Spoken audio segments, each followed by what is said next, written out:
Here's a statistic. According to the Mental Health America's annual State of Mental Health in America report, nearly 50 million Americans, that's almost 20%, are experiencing mental illness. Of those, only half are getting treatment. Mental health advocate and resilience expert, award-winning speaker, and author Dr. Marie Cosgrove back on the live line with us this morning.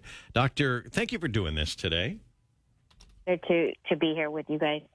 Is this a surprise to you as someone who is in the mental health business? No, it is not. With COVID, and I know we've just come out of it, and a lot of people feel that they don't even feel COVID's an issue now. But it still continues to impact and create loneliness. And when you have that isolation, especially now where we're no longer a society where we're together as a family. People live so far away from their family members nowadays because just of our culture and our society.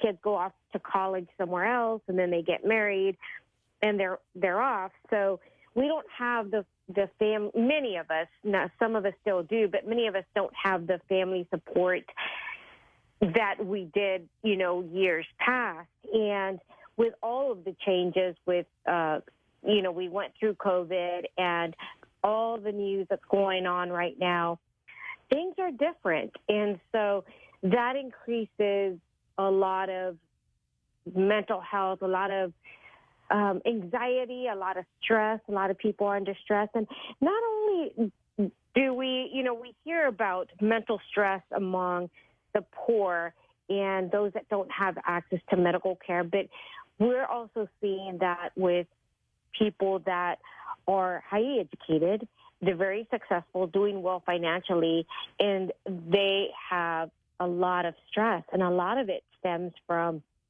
what's going on in the world, just as a community. Recently we've had flooding across different areas in the country. And sometimes it's political. I've had lots of conversations with friends this week where they're concerned about increasing just the changes in the political sphere. For example, someone made a comment, we're going to have 80,000 agents are going to come to my house. And this is a doctor, a neurologist, very highly trained, but going through a lot of stress, a lot of anxiety depending on what political side you're on, there are different types of stressors. So just the news and just all that's going on, people are experiencing a lot more anxiety and a lot more stress.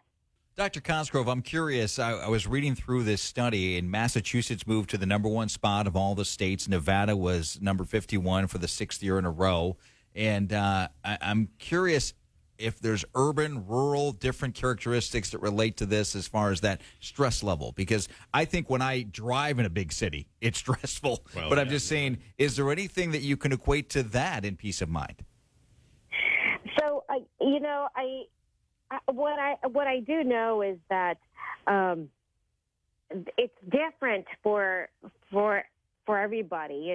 Some people have stressors that are, related to, some people can't handle being in a big city.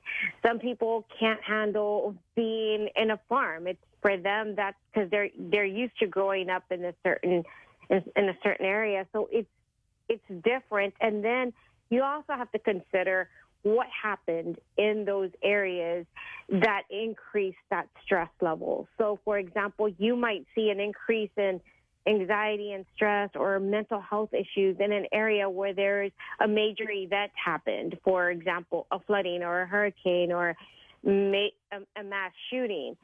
So you have to look at what's going on or what happened, and it's just not an easy answer. It could be a number of things, and there are a number of things that can cause.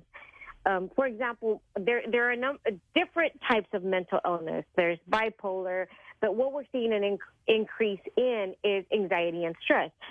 But there are certain things that can trigger that. For some people, it can be loss of a job, or maybe being in the job too long and stressed out about maybe should I switch a job? Right now may not be a good time. loss of relationship, breakup or a divorce. Being a single parent can cause a lot of stress. So there are a number of things that can cause stress and anxiety, and it's not the same for every person. Dr. Marie Cosgrove, it has been a pleasure. Thanks for your time this morning. Thank you.